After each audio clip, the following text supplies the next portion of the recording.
So we have a history whereby, we have property rights that were simply trampled over for indigenous people, and then the South African state was created, and the South African state recognized these property rights that were acquired through violent means. As a libertarian, I don't believe that any property rights can be acquired through violent means. Always good. You want to, limit government expenditure and then raise tax revenue and then use a budget surplus to fund your social programs.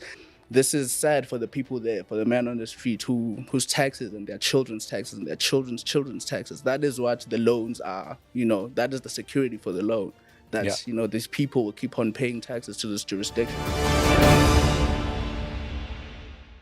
Welcome to the State of the Nation. As you know, we are supported by Pace Car Rental, and we hope that you will support Pace Car Rental. In actual fact, support the State of the Nation by subscribing to the channel while you're here now. But you're going to stay here to the very end because you're going to want to hear what my guest has to say. And our guest today is Zakhele Mthembu from the Free Market Foundation. Yes. Zach, welcome to the State of the Nation. Great to have a new voice. A young voice, because you add our ages together, then we're kind of middle-aged teens. On average, you're middle-aged. That's how averages work. Okay. But welcome, yeah? Thank you for having me. I'm a big fan of the free market.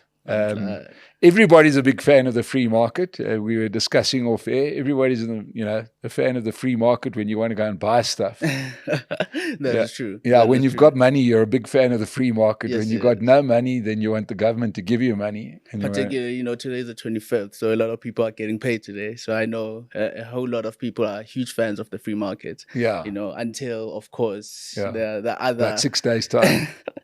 In about 6 days' time, yes, that is the date. In about 6 days' time, we will all think banks are the most horrible things ever and capitalism is the worst thing ever. So it's nice to have a fan. But let's talk about something. And, I've been threatening to have you on, and then I read a wonderful article that you wrote. Thank you. And ladies and gentlemen, I want you to go and find this article. I think we can maybe leave a link to it down below. But it is about why all economic plans fail. Right. Yeah. And I thought, okay, well, that's interesting. Aren't we all taught and told to plan? And don't we have many departments in country to plan the economy, and we're told to plan? Explain to the people watching the State of the Nation why all economic plans fail. Yeah, I think, you touch on this intuitively because we are all individuals, right? We are all, at least we think we are capable of taking our own decisions. And as you say, we are taught to plan every action that we take. And the problem with grand economic plans, particularly ones that come from, the national level, is that the plan of whoever is drafting, that plan, who has all these great ideas, at times very well-intentioned ideas for everyone. The thing is, we also have our own ideas about what we want, about our own economic aspirations. And in most cases than not, the ideas of the central planner usually clash with the ideas that we have for ourselves individually. And this is the basic premise of it all, right? Economic activity is done by individuals. So when you're going to operate on a premise whereby you are going to plan economic activity for millions of individuals, you are negating the nature of what makes economic activity itself, which is, voluntary individual action. And the best plan that you could have is to give individuals the latitude to take those voluntary individual actions among themselves. That is the best plan. And, the data proves this in, economic freedom indexes, which show that, the less government regulations, the less plans people have, the more prosperous a country tends to be. So, yeah, I think it comes from a place whereby, we were talking before the show about well-intentioned people, from well-intentioned people who see the state of, the country, and they're like, people are living in poverty and I want to do something about it. And in that zeal, they think that they are smart enough, ambitious enough to plan the lives of millions of people. And I'm like, that is just impossible. It has been tried. It fails spectacularly. So, that is the main premise. You cannot plan the economic decisions of other individuals who are capable of planning and, taking their own. Now, you've said a very bad word there, and that is that people are capable. Because in South Africa, We've had 30 years of the ANC telling people, especially black people, that they're not capable. That's true. That the only way they could be capable is if we gave them stuff. And it came with a packaging that says delivered to you by the ANC. That is true. But they've been responsible for some, as your article points out, some of the most spectacular failures, right? And the proof of the failures of their plans is the regularity with which they come out with new plans. That is They true. never ever say, we're bringing out a new plan because the last one was a disaster. No. But let's just go through some of them. I know we're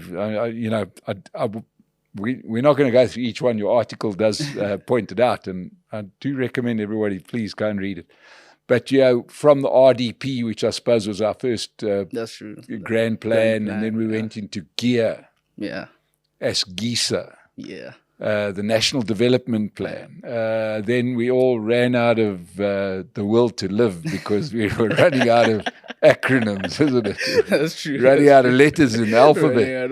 We were going to start on some Greek letters, call it Planet Alpha and Planet Beta, and now we sort of sitting with another plan called the GNU, which is Government of National Unity. But before we get there, some plans have been fetishized over the years as saying, oh no, South Africa really worked when we had GEAR. And I'm glad that you brought it up, right? Yes. Because GEAR is usually touted by people, well, in the most media commentators in South Africa are left-leaning, for what you say, center-left-leaning. So they look at GEAR, which is center-right, and say it is the worst thing to have ever happened. And then you have people who would be leaning towards my side, who will want to uphold GEAR as the best policy that we've ever had. If we were to look at results, right, like in terms of economic activity and all of those things, you could make the case that, the economy grew the largest under GEAR. But then the biggest critique of GEAR is that the economy was not generating jobs. That's what the biggest critics of it say, that even though the economy is growing, it is not generating as much jobs as they would have liked. But I think now with hindsight, we should maybe do a study on this and see the amount of jobs generated under GEAR and the amount of jobs generated under all these other different policy dispensations. But it was under the tenure of GEAR that I think we saw the crystallization of the welfare states in South Africa, because we saw its expansion. In RDP, we saw it first being introduced, and it was quite limited to the elderly and orphans. And then under GEAR, because we had a budget surplus, because the government had money, it thought that it should spend and give away to people. We saw the welfare state expand. We saw the expansion of programs like the EPWP as a means to generate these jobs. But now I'm sure with a couple of decades in, we see that actually people who are employed by the EPWP see the redundancy in the government seeking to make people dig holes and call that gainful employment. Yes. So the GEAR, even though it advocated for what I would call some good policy prescriptions, right, which is limiting government expenditure, which is something that is always good. You want to limit government expenditure and then raise tax revenue and then use a budget surplus to fund your social programs. The thing is, though, is that at some point, the social programs will outstrip whatever revenue that you're generating, and we are sitting with that problem currently in South Africa. And the only solution the government has opted for is borrowing, so more debt, and we are settling it on our children in the future, because that's the only way. But instead of cutting the social programs that were expanded under GEAR and grew under these different policy dispensations, but instead of cutting them, we are now opting for more borrowing. So I find every economic plan we've had has, which is the main point of my article, it fails because it ignores this primary, role of the individual in charting their own economic destiny. And the government, the best it can do is removing as many inhibitions as it can. So GEAR still operates on the premise that, we can plan this economy thing for all these individuals. We just know what they need. And I'm like, some of the ideas there are good, of course, because they enable greater choice. When people pay less taxes, or when people have less regulations, when the state is not spending as much money, then that enables people to just have more in their pockets to make more transactions and thereby grow the economy, right? And then there's the other side of it, which is it's still operating within what I would like to call an ANC paradigm of wanting to socially engineer society, right? Which I guess comes from, an element of our past in South Africa, because the NP was also pretty committed to this, the social engineering aspect of people's lives. And I think that is quite unfortunate because, we are all pretty great in our individual capacity, and the idea that we can be average, we can be put into an average, and, some person in Pretoria or Cape Town can decide what is best for each and every one of us is pretty sad. And quite dangerous. Yeah, I've got to say, I lived, half my life under a National Party government and half my life under an ANC government, and there was no difference. Both of them were nationalist governments. Both of them hated free trade. And, when you analyze it, you could see what they really disliked about it was the freedom of choice. The fact is, if you take your foot off the throat of people at large, let them make their own decisions, let them make their own businesses, make their own mistakes, people will become successful, and the more successful they become, the less dependent they are on Pretoria. That's true. Right? So, there's no difference that I can see. Both of them were obsessed with race-based policies. Both of them were obsessed with tariffs and it's been a carbon copy, I can promise you that. The difference was that those guys were white and wore hats, and these guys are black and call each other comrade. But yeah, in terms of the way they manage the economy, it's the same thing. So we're going to say that even if it's a good plan, even if it's a plan that's working, it creates problems of its own. So in Gear's case, you start rolling out the largesse, more central spending, more spending on unproductive spending. Now, I've recently had a guest here, Duma Kobule, who is telling me how there's a multiplier effect. So in other words, if you give people money, they'll go out and spend, and that'll create an economy. Yeah, it is an interesting Keynesian. It's a Keynesian economist paradigm, right? I subscribe more to an Austrian school of economics, and the premise of the multiplier effect is interesting, right? I always ask to go back to first principles. How is wealth generated, right? If we operate under the premise that people need the state to give them some helping hand, as people like Duma would say, or, any form of help, so that people then go out and spend this money. I'm like, but the state does not generate any income, meaning the state initially has to tax someone, meaning somewhere out there back in the past, there was someone who was able to generate wealth, income, that was subsequently taxed by the state to give to someone else without the state helping them out. So we know it is not impossible for this to be done, and by the mere fact that it is done by the states. And then you actually look at the data behind it, I mean, it is extremely questionable, right? Because there has to be a viable tax base for any form of largesse to be sustainable. And this is what Gear understood, at the very least. This is what the Mbeki administration understood. Like, there has to be a growing economy.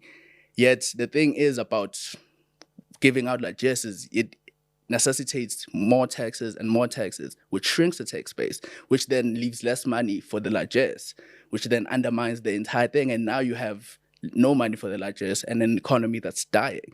There's no viable way to sustain this outside of, people who advocate for the most craziest of ideas, pardon my language, which is modern monetary theory, right? Which is essentially central banks just buying government bonds because governments will have to, borrow money, but buying government bonds perpetually and printing money for free, increasing inflation just so that people can be given money. And it is an unsustainable method of, running any economy. It is quite dangerous, but it just does not make sense to me because, as I said, my strongest argument against them is that it is possible to generate wealth without the state. So you cannot then come and say that we need the state to give people other people's money to then generate wealth. I'm like, no, if someone else can do it, then most definitely we all can, right? Of course, there may be hindrances, but outside of a general hindrance like a legislation, then we are talking about a personal hindrance that is best explored by human beings living their lives. Yeah. So, yeah, I disagree with the entire paradigm, really, of the multiplier effect because it ignores the fact that wealth is generated without any form of economic intervention in the form of giving someone, funding or anything like that. Yeah, and I'd suggest to anybody that is watching this and is getting value out of this particular conversation, please go and see the mirror image of this conversation when I did speak to Duma Kobole, who is a fan of modern monetary theory. And basically, modern monetary theory is you just print, you just give money out, and eventually the money comes back because people go out and spend, and then taxes are generated, and then the state gets money, and then they pay back the money that they borrowed.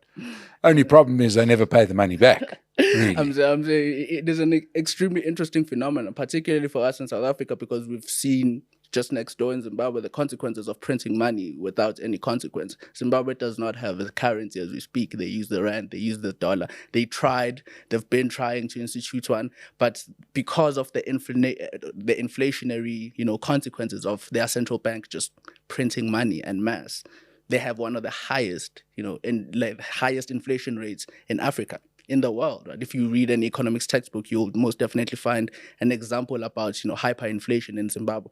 And it was caused by the central bank printing money. It was caused by the central argument of modern monetary theory, which is you can print money, and just because you are giving it to people to go and spend, which is what the central government of Zimbabwe was doing, giving it to the government to go and spend on whatever projects they thought were worthy at that time. But it creates hyperinflation because by the time it erodes the value of the currency, and then it just ends up making lives harder for everyone in the jurisdiction. You have Venezuela too. You have Argentina, which is thankfully enough, moving away. I think it just had its first month with 0% inflation, thanks to, I think, Javier Milei, yes, who represents the same ideas that I like. He's a libertarian, and thanks to his ideas, Argentina is seeing a change at the very least in their inflationary problems. And I hope that that he stays the course. But the ideas that are advocated, particularly the central ideas of modern monetary theory, I find them unjust, quite dangerous, because we have seen their consequences and they are not. Yeah, because the thing about modern monetary theory is it's not really modern and it's not really a monetary theory because, I think the person who first did it was Juan Perón in Argentina, where he did exactly that, basically gave everybody that he wanted to money, built up a massive welfare state. The government rolled out the printing presses. And, anybody wants to go and watch any documentary on the economy of Argentina. And it went from being a top 10 economy in the world for nearly 100 years till the 1950s. And from there on, it's the most, it has the distinction of being the economy that has lent the most money from the International Monetary Fund. Why they keep on lending money to Argentina to pursue those same policies, God alone knows. Which is one of my biggest problems with international bankers. But I guess self-interest means that you don't care whether the person they'll use the money for. You just want to generate the revenue that you'll have. But it is very concerning, right? Zimbabwe still has the ability to get loans from the IMF and the World Bank, and like a myriad of other countries. I'm like, this is sad for the people there, for the man on the street whose taxes and their children's taxes and their children's taxes. That is what the loans are. That is the security for the loan. That these people will keep on paying taxes to this jurisdiction, and the person on the street hardly ever gets to see the benefits of that loan. Yet they definitely pay for it. So it is one of the most unjust things in the world. But yeah, and then of course the application form for new loans is not really an application form. It's a video of kids dying of malnutrition. And that is when the IMF and the world finance houses give them more loans, which creates greater poverty and so on. But let's go back to the plans. Yeah. Because after GEAR, we had a thing called ASGISA, which, aside from having the worst name of all time, didn't seem to work. So the government decided that what they're going to do is they're going to get the cleverest people that we've got into a room. Mm-hmm. And they sat for years and came out with a thing called the National Development Plan. And this has been the second most useless document after the State Capture Commission documents, because in both cases, whatever was recommended wasn't done. Yeah. And that was a complete hybrid. It took 1,000 pages to say we shouldn't be doing what we're doing, but we should be doing this, and nobody really. It came out in the sort of tyrannical rule of Jacob Zuma and was not used ever, by the looks of things. Is that right? Is that like the poster child for failure? I wouldn't say it wasn't used, right? Because the problem with putting all the smartest people in the country in one room is that whatever comes out there, they definitely think is the best thing ever. And as I said, the NDP still runs into the same problems that every plan runs into. It also has these grand ideas for economic life in South Africa. And I'm like, economic life is made by us, right? It's taking decisions on ourselves. So you cannot profess to have a 10, 20-year plan of the economic life of South Africans that at the bare minimum does not include a latitude for those South Africans to, make decisions for themselves. So like the NDP had, I would like to think, similar ideas as every plan has had. It's still referenced in the modern day. I think it was during the NDP's tenure that we had the nationalization of minerals in South Africa, whereby like the passing of, I forget the name of the legislation itself, but the passing the of Mineral Rights. the Mineral Rights Act, I think if I have the name correctly. Which is always the opposite of what it says. It was to take away mineral rights. Which is to take away mineral rights for everyone living in the Republic and, vest them in the department, in the minister. And the minister is the one who gets to give you... when he feels like it. Precisely. So I think, those ideas were still there in the NDP, right? So you had ideas that still advocated for the normalization of this thinking that you mentioned earlier, that Black people cannot succeed without some form of a handout, without some form of the government and something come wrapped in an ANC bow saying, you need this or else you won't be nothing. And I find this to be a very dangerous idea because we see it developing. We see it now with what was meant to be a temporary relief grant during COVID of 350, which has been normalized now. I don't think it will be politically viable for anyone to take it away. And now we are flirting with the idea of a universal basic income. And we're in a third world country that is sitting with, over 30% unemployment with a tax base that is shrinking. And we are entertaining ideas of giving out largesse. But we have always entertained these ideas because every government plan, NDP included, operates from the premise that there has to be someone pulling levers. The economy is a game board and someone can simply just, lower this lever, increase that lever and have the desired results. I'm like, it is much more complex than that because it involves a whole variety of individuals taking decisions that may not align with the NDP. And we see this with like the example of mineral rights. Our mineral sector, I don't think will ever be the same as it was because acquiring mineral rights in South Africa is a difficult task, right? And then that means that the sector, which probably the people were intending to have its benefit the majority of South Africans, right? If we all own these mineral rights, but in reality, they are owned by the minister who gets to give them out. But if we all own them as a country, then we'll get to benefits. But the net result is that our mining industry is on the decline. And we saw it most writ large when Gencor made an offer to buy Anglo-American as long as they got rid of their South African interests, which was an unbelievable sort of the market telling you what they think of the law. Zach, what would you say to people that say you, Zakhele Mthembu, a bright young Black man, is being a traitor to your race? Yeah, I find that interesting, right? I hear it. I wouldn't say it a lot, but I do hear it, right? But I find I'm not bothered because I know why I advocate for the ideas that I do. I was drawn to, libertarianism, firstly, and Austrian economics because I genuinely care about improving the lives of, people who look like me. And when I looked at the data, when I looked at all the theories, I saw that the best way, because I also thought myself to be ambitious enough to plan their lives. Like, if I can come up with the best economic plan to, save everyone. I'm like, but the best way to do that is to just allow people to be. Yeah, and I think we've got proof of that in South Africa. And I use this as and it's not overly popular, but I'll say it again and again. In a country that has, what is our official unemployment, I think 36%, but it's probably close to 50.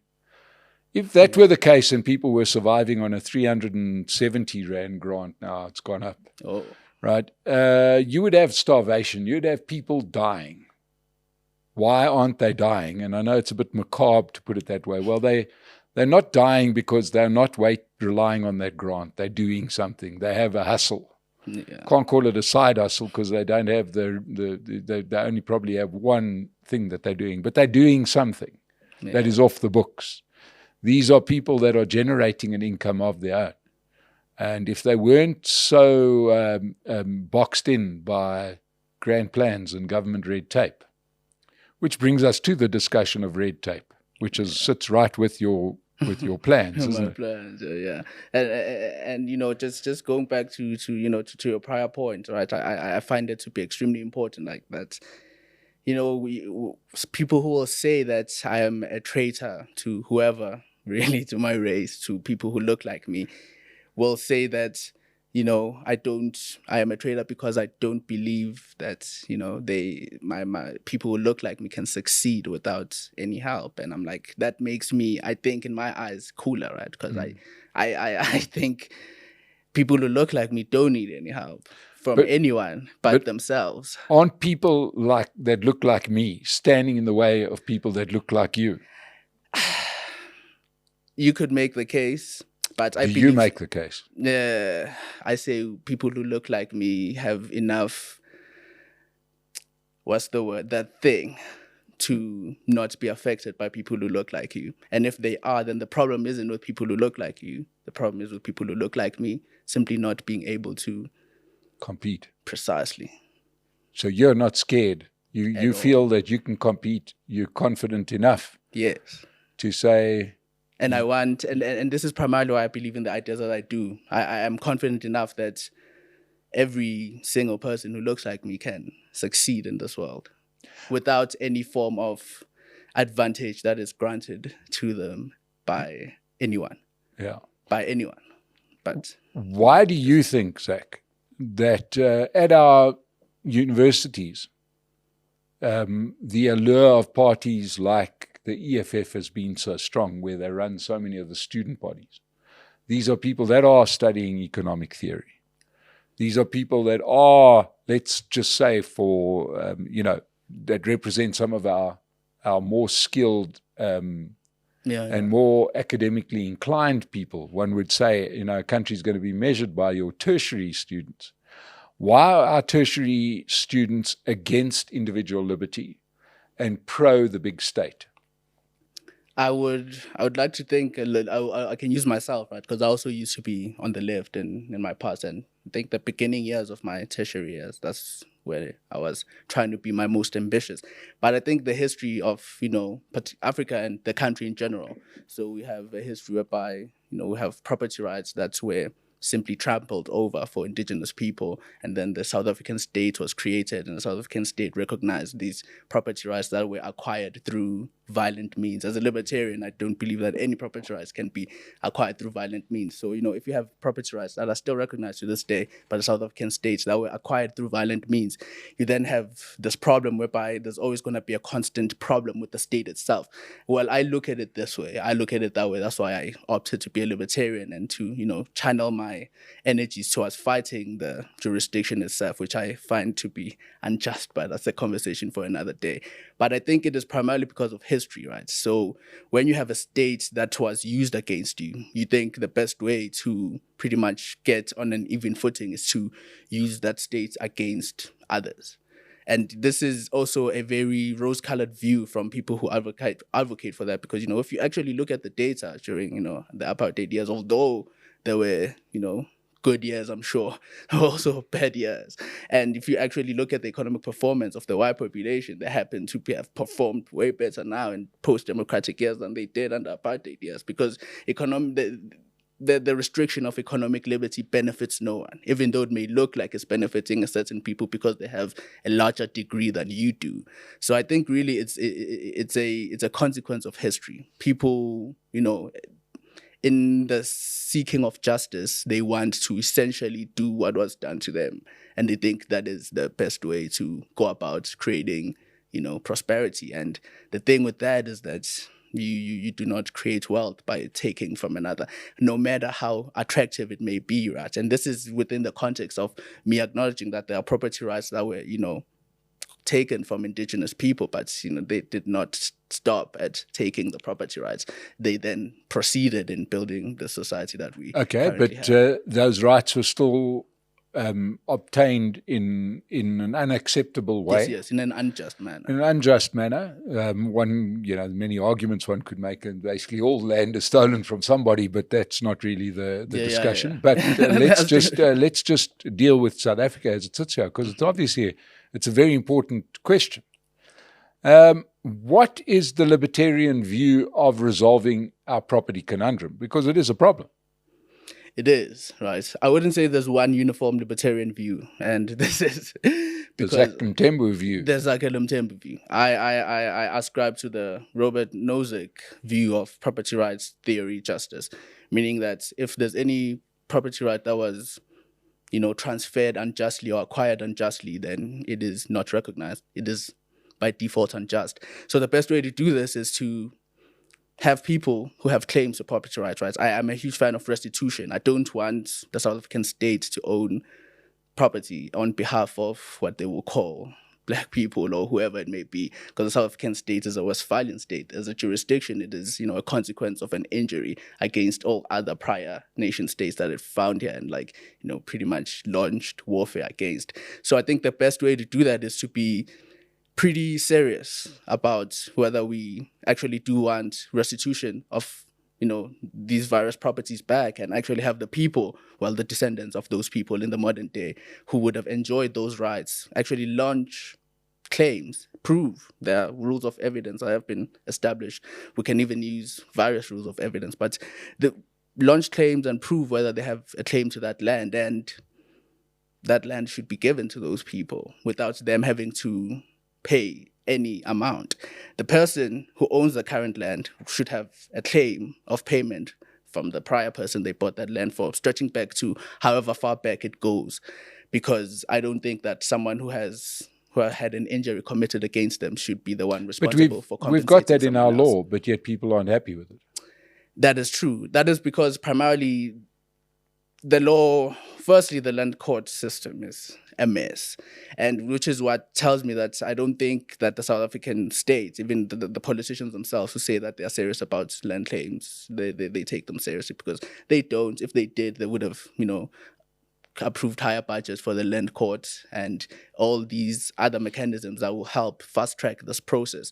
But I think the biggest critique of the current process is that the state, which is me, you as a South African taxpayer, end up having to pay someone who, in a market rate, right, who has their property confiscated. And I'm like, I have no problem if someone paid to have that property, right, prior, but I don't think that the state should be the one doing that. They should have a private claim against buying a property that was unjustly acquired. But then it runs into the problem that they did this within a jurisdiction that, recognized these property rights. Therefore, there was no way for them to know whether the property was unjustly acquired or not. But yeah, the current process that we have, and, the current process that we have is contingent, as I said, on people launching these claims, and the other side of the fence of the person who currently owns the property being at the very least willing to, give away that property. Of course, the courts can rule and just give away property in other instances.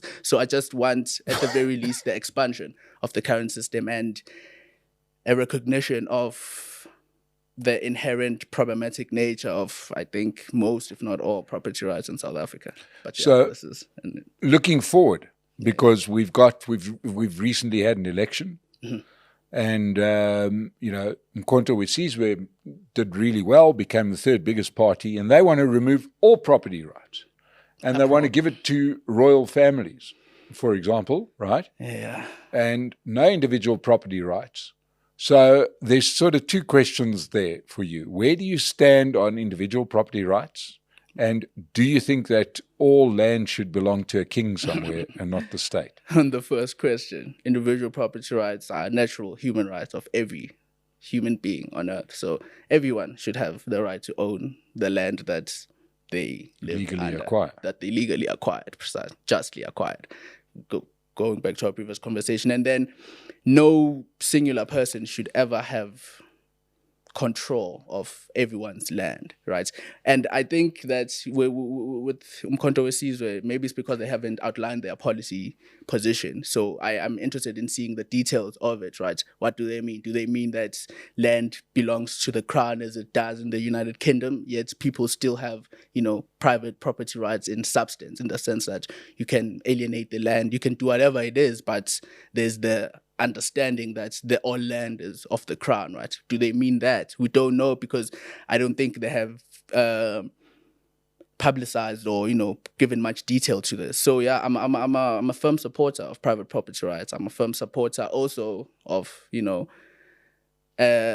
as I said, indigenous institutions, including states. I just don't think that the current kings that we have really represent that the best.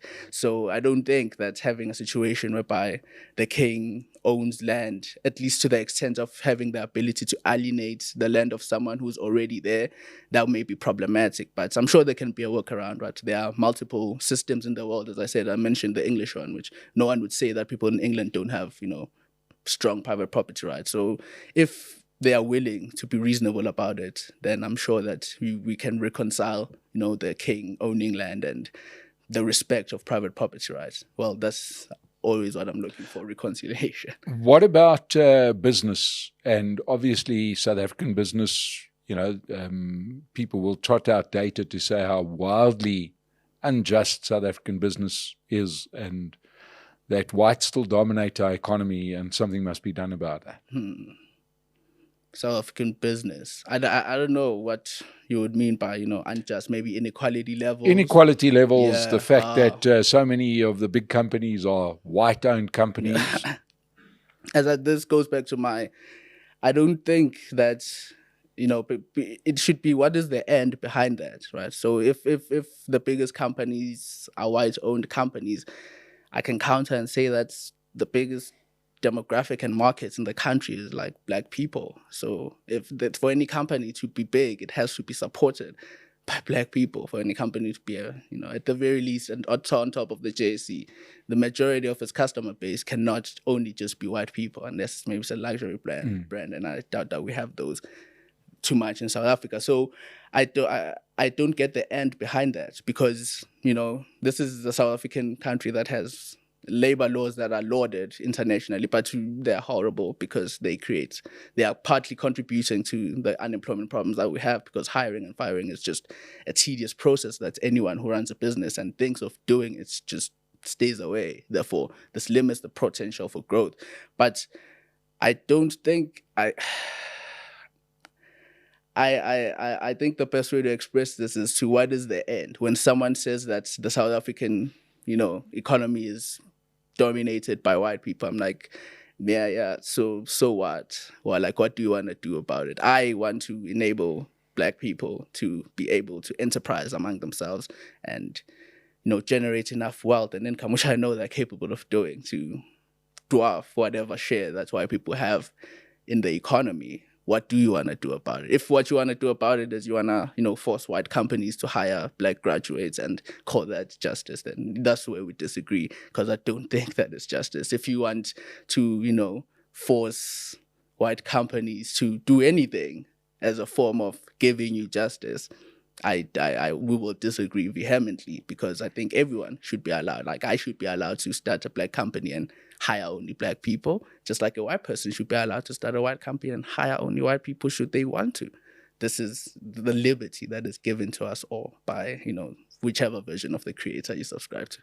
So let's just imagine that the party has just, the results are just in from the election, and we now have President Zakhele Mthembu, right? Yeah. And he puts into action his economic plan, and everything goes the way. No, not plan. Not plan. Not sorry, plan. Yeah. Sorry, not plan, right? But you're running the place. What does South Africa look like? Right? Give me a country that South Africa looks like most, and in your view, ideally, what would be the plan that we would go after. The plan that would go You know, the country, the vision that we would go after. Vision, I think, is a good way to put it. Yeah. Not plan.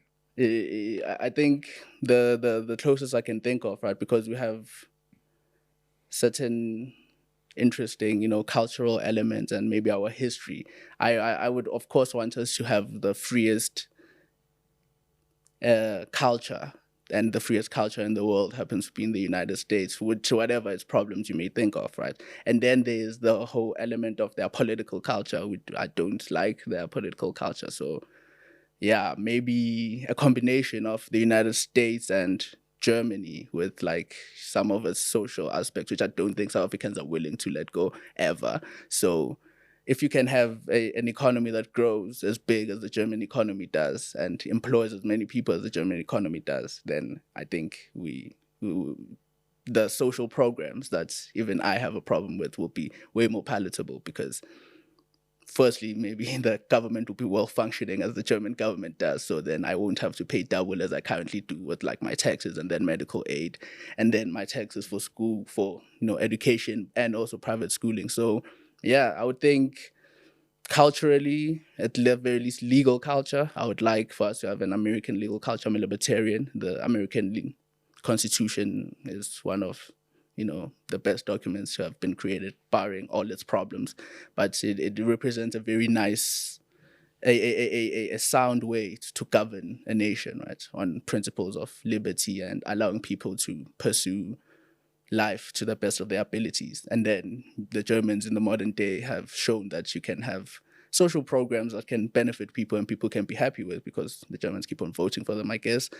Yeah, so that. But if I had dictatorial powers, I would probably opt more for a system that resembles more the United States with a gold standard. But as a libertarian, you wouldn't have dictatorial power. Let's remember. That's the thing. But although as a libertarian, I just repeal all laws.